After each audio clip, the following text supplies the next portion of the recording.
what came out very clearly today was that knowing employees, knowing what their strengths are, is extremely important.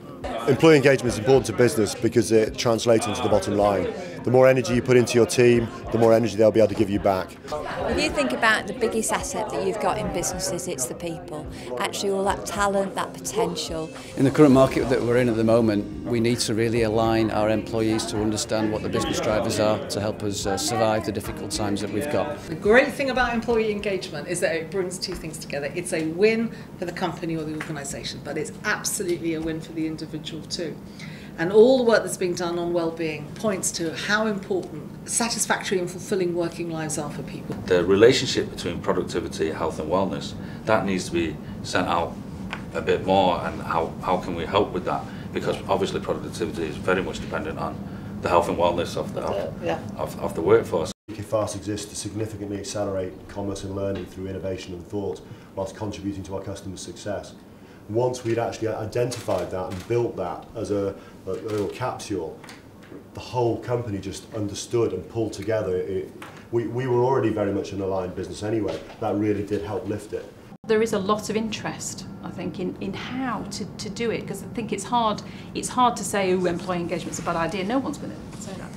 But on a practical basis, what is it that you're wanting managers to do? I think a lot of people are very willing. They just don't really know what to do. I agree entirely with what you've said. A lot of this kind of engagement management thing can be taught. It can be, you can give guidelines, you can give training, you can give support.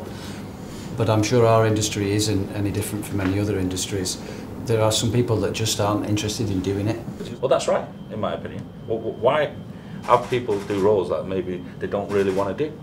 You're going to get more out of people if they're happy. But at the same time, juxtapose that with putting people into out of their comfort zone, because that's a fact that people, when they're out of their comfort zone, they develop. So it's all about baby steps. So long as career progression is transparent and you can see that, yeah, if I do X, Y and Z, I'm going to be able to progress, then you'll take the responsibility on, and you'll take responsibility for the direction of the business as you should. But the benefit of that, it's not my business, but I can't imagine how a business can perform better when every single member is all working towards that one goal. We've talked about flexibility and flexibility of working practices, but actually flexibility of maybe utilising that person differently. I think it's part of the releasing potential agenda, isn't it? I think you put your finger on something, and that is about knowing your employees.